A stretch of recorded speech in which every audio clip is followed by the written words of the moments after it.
E agora, imediatamente, nós vamos para a entrevista exclusiva. A filha de Paulo Cupertino concedeu uma entrevista ao Balanço Geral. Isabela Tibcherani falou sobre a prisão do pai e disse que o momento mais difícil foi olhar nos olhos dele pela tela da televisão. Isabela também falou das dificuldades que enfrenta até hoje, inclusive dificuldades até para conseguir um trabalho. Ela se emociona. É uma entrevista comovente com a filha de Paulo Cupertino. Reportagem de Beatriz Casadei, entrevista exclusiva na tela do Balanço.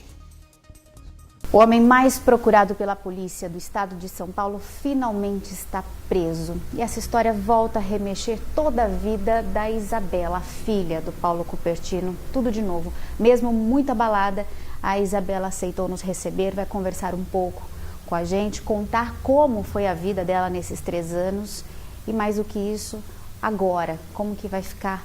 Isabela, como é que foi o seu sentimento quando você soube da prisão do seu pai? Foi um mix de sentimentos, como eu deixei bem claro na minha primeira aparição. Óbvio que é uma coisa boa, mas também significa que tudo vai acontecer de novo, a exposição, o desgaste. Então não dá pra descrever direito, mas estamos aí. É alívio, Isabela? É senso de justiça. Alívio não existe porque não traz ninguém de volta. Eu não sei se você viu ou se você tentou se preservar, né? Seu pai foi preso, falou na polícia que ele é inocente. O que você tem a dizer sobre isso? Se ele acredita nisso, ele é o único. O Paulo Cupertino disse: veja minha filha, ela está muito mais feliz hoje do que há 3 anos. Essa afirmação dele, ele é baseado em quê? O que você achou disso, Isa? Baseada em todo o meu esforço para não transparecer tudo que eu tive que passar nos últimos 3 anos. Baseada em tudo que eu fiz sozinha para me reerguer e tentar ao máximo, mesmo que quase impossível, desvincular a minha imagem da imagem do que ele causou. Nesses 3 anos você disse que você aprendeu sozinha, você teve que se reerguer. Por que, Isa? Como foram esses seus 3 anos com seu pai solto depois de tudo que ele causou? Sem contar com o assédio, as agressões virtuais, xingamentos, acusações, difamações, minha cara marcada em todos os lugares, ter que lidar com o psicológico da minha mãe, do meu irmão, da minha família que ficou muito abalado e passar por cima dos meus próprios problemas para poder lidar com os problemas dos outros. Você disse que pessoas que não fizeram diferença, né? Por quê? Você percebeu isso quando você se apresentava em algum lugar? Você, de alguma maneira, falava, sou Isabela Tibcherani, as pessoas te enxergavam diferente? Claro, como não? Como não? Você teve medo, por ele estar solto, dele fazer algo contra você, contra alguém da sua família? Contra mim não, mas por motivos pessoais meus, porque cheguei num ponto da vida que nada me impressiona mais. Mas sempre temi pela minha mãe, pelo meu irmão, pela minha família, mas nunca acreditei que ele fosse fazer algo assim, não. E agora que o seu pai foi preso, o que você deseja? O que fica? Fica um vazio agora? Fica algo... fica mais fácil de você tocar a sua vida? O que você espera, Isa? Claro que não. Eu espero que ele pague pelo que ele fez. Espero que a justiça cumpra com o que ela prometeu. E que de alguma forma, em algum momento da vida, eu consiga ter paz. Só isso. Paz para minha família. Só isso.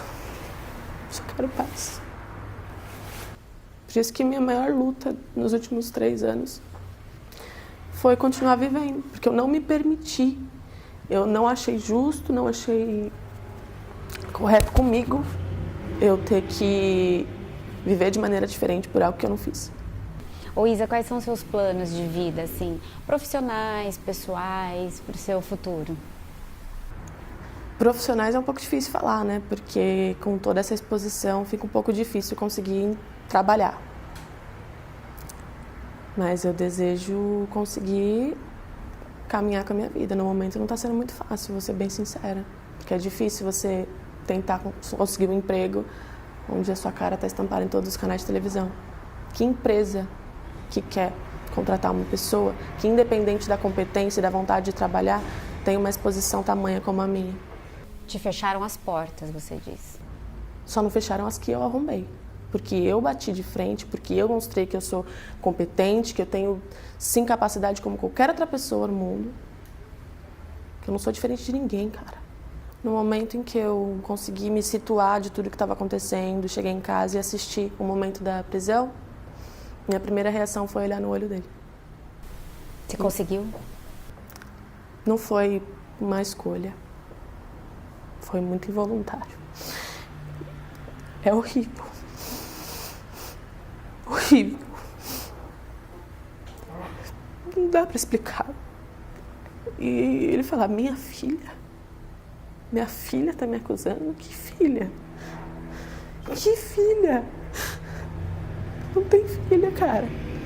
Você tem vontade, Isabela, é uma curiosidade minha, de ficar frente a frente com ele e perguntar alguma coisa ou falar alguma coisa pro seu pai, mostrar para ele tudo o que ele te causou, contar para ele essa dor e da sua vida? Vontade é uma palavra muito forte. Eu tenho curiosidade. Tenho curiosidade não do que eu falaria para ele, do que ele falaria para mim. Do seu pai, você espera um pedido de perdão? Não. Eu não tenho que perdoar ele. Quem tem que perdoar ele é Deus. O perdão não é para ele, o perdão é para mim e eu já perdoei. Porque quando você não perdoa, o prisioneiro é você. Eu tive isso aqui, de ter a minha liberdade de verdade. Eu me inscrevi esse ano para fazer o vestibular, quero fazer minha faculdade, mas agora as coisas começam a ficar um pouco nubladas de novo. O que você quer fazer de faculdade? Psicologia. Foi depois de tudo isso? Não, meu sonho desde sempre. Sobre o Rafael, você o amava e vai continuar mantendo esse sentimento para sempre no seu coração? O que ficou do Rafael em você? Infelizmente, só o amor. Infelizmente não, né? Sei lá, é difícil falar. Eu não gosto de falar disso, mas não dá mais pra mim. Não dá mais. Olha, uma comovente entrevista. Tem muita coisa acontecendo neste momento envolvendo Paulo Cupertino, a gente vai informar aqui. Eu tenho outras reportagens, tenho inclusive sobre o sapo alucinógeno, mas eu queria trazer o Ricardo Ventura, psicanalista, para essa conversa, porque quando a Isabela está dando a entrevista, o Ricardo, que analisa o comportamento humano, ele se aproximou da tela da televisão e ficou assistindo. O que você percebeu? Eu percebi ela... Ela não está aliviada ainda, ela está muito tensa, muito presa. No final ela se emociona um pouco, mas ela ainda muito... Que análise que você faz, você que conhece o comportamento das pessoas? A primeira coisa que eu vejo de diferente, lá de 3 anos atrás, quando eu fiz a análise dela, ali ela estava descolada da realidade. Eu até falei isso, quando cair a ficha, aí que ela vai sofrer. Não tinha caído a ficha ainda. Exatamente, ela estava muito descolada da realidade. Hoje, você percebe uma menina com muito mais ódio, com muito mais raiva. E como você mesmo disse, muito tensionamento. Você vê que ela está muito presa, ela está sempre ali se segurando. E ela só chora no momento quando o pai envolve ela de novo. Você vê que ela só chorou nesse momento, que é justamente, que filha? Ela fala, que filha? Como assim? Meu pai falou, vejam minha filha. Então ela está com muita raiva, indignação por tudo que ele ocasionou na vida dela, porque ela carrega essa sombra, as pessoas têm medo. Porque assim, se um cara mata pai, mãe, namorado por nada, e se o cara cismar que, de repente, ela tá lá trabalhando no lugar e eu sou o patrão e eu tô, de repente, dando em cima dela? Quer dizer, ela sofre hoje um preconceito, ela sofre hoje uma situação por causa do pai. E ela sabe disso. As pessoas têm medo não por ela, mas por conta do pai. E o momento de maior estresse nessa entrevista, que você vê que ela chora bastante, é quando ela fica indignada de o pai trazer de novo o nome dela na situação. Cara, bate no peito e vai... Não, no único momento que ele pode falar alguma coisa, vê minha filha como ela tá bem agora. e ver como era Quer antes. dizer, ele jogou uma carga pra cima novo dela em cima na dela. entrevista. Exato. Ô, Gardinali, triste a gente ver uma menina tão inteligente, com futuro pela frente, e ela tá presa nisso.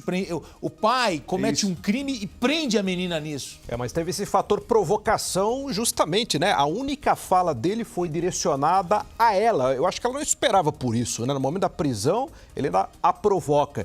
Então, será que isso pode ter uma consequência futura, né? Eu acho que deve deixar algum medo nela. Ela né, vai doutor? ficar aliviada em algum momento ou ela vai carregar esse fardo nas costas a vida toda? Ela vai carregar.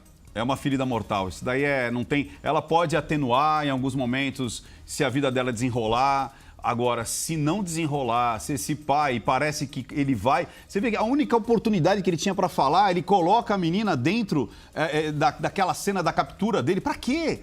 Se ele ama a filha dele, para que ele vai trazer, como ela mesmo disse, de novo esse personagem para dentro dessa história toda? Lombardi, ele não sai mais da cadeia? Não, eu não acredito que isso. Não sai? Não, até o julgamento e a condenação. Não, ele vai passar pelo menos os próximos 15 anos na cadeia.